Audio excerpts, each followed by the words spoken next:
Star vs. the Force of Evil Season 1, Episode 7A, Lobster Claws. Ludo and his monsters are once again attacking Star, and they actually have a little bit of success this time. One of the monsters actually manages to get his hands on her. Ludo's side has an opportunity to get their hands on the wand, but the monster that goes to take the wand from Star, Lobster Claws, is completely inept. He ends up snipping off the monster who's holding her, his antler instead, by accident supposedly, even though I don't see how that could have happened by accident. And in response, Ludo fires him, but Star and Marco don't realize this till they get home for the day. Think another attack is happening, they actually attack him for a second, but it turns out, not only has he been fired, but he always secretly wanted to be good. So Marco wants to help him to become good, whereas Star doesn't believe a monster can be good. She's like, no, it's in his nature to be evil, he can't change. And so we have their two personalities, their two ways of thinking clash. Throughout the rest of this episode, Marco believing that there is some good in everybody, or at least the potential for good in everybody. Whereas, it's not like Star doesn't think that, she just knows for a fact that he literally can't be good. Whether it has to do with their upbringing, or what they're taught, or how things work where they come from,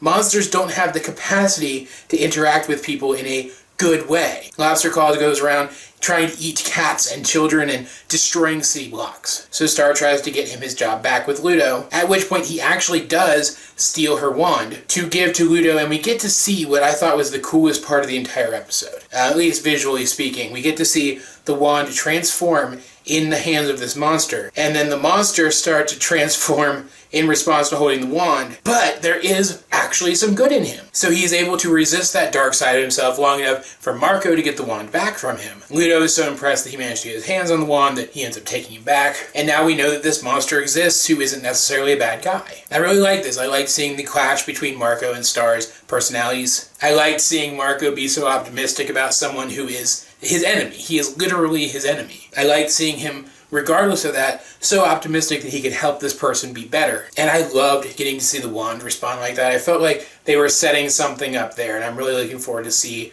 where that comes up again. Overall, this was a really fun episode. I really enjoyed it. I hope we see more of the character Lobster Claws and more stuff about the wand. I hope we learn a lot more about the wand in the near future. But as per usual, guys, if you have seen this episode, what did you think of it? Let's get a discussion going in the comment section down below. Either way, this has been AJ22, and I will talk to you guys later.